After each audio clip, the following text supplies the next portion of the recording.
আজি মই লৈ আহিছোঁ আপোনালোকলৈ এটা ধুনীয়া এপছ। এই এপছটো আপুনি প্লে ষ্ট'ৰত পাব। এপছটোৰ নাম হৈছে all bank balance check apps. এইটো ষ্টাৰ্ট কৰিব লাগিব। আপোনাৰ ইয়াতে যিমানকেইটা বেংক আছে ইণ্ডিয়াতে সকলো বেংক ইয়াতে উপলব্ধ। মই ভাবোঁ যিবিলাকৰ বেংকত একাউণ্ট আছে, যিখিনি বেংকাৰ হয় সেইখিনিৰ কাৰণে এইটো বহুত ধুনীয়া এপছ। ষ্টেটমেণ্টৰ কাৰণে বেলেঞ্চ চেক কৰাৰ কাৰণে আপুনি ATMত যাব নালাগে। কিন্তু ইয়াতে এটা কথা আহিব, আপোনাৰ যিটো মোবাইল নম্বৰ আপোনাৰ বেংক একাউণ্টটোৰ লগত ৰেজিষ্টাৰ আছে সেই নম্বৰটোৰে ইয়াতে কল কৰিলে বেংক বেলেঞ্চ চেক কৰিব বা ষ্টেটমেণ্ট বা SMS বেংকিং, ইণ্টাৰনেট বেংকিং উপলব্ধ হ'ব।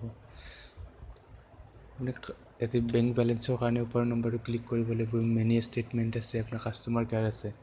মই ভাবোঁ এইটো ধুনীয়া এপছ বেংকাৰসকলৰ কাৰণে, যিবিলাকৰ বেংক একাউণ্ট আছে। তো ATMত যাব নালাগে আপুনি। আৰু এতিয়া আপোনাৰ SMS বেংকিঙৰ নামত যি পইচা কটা হয় কোৱাৰ্টাৰলি 15 ৰুপিজ, মই ভাবোঁ সেইটো আপোনাৰ ৰাহি হ'ব। এইটো ধুনীয়া এপছ হয়, আপুনি এইটো ডাউনলোড কৰিব পাৰে প্লে ষ্ট'ৰত গৈ, all bank balance check apps. তো মই ভাবোঁ এনেকুৱা ভৱিষ্যত আৰু এনেকুৱা আপডেট পাবলৈ হ'লে মোৰ এই চেনেলটো ছাবস্ক্ৰাইব কৰিব প্লিজ।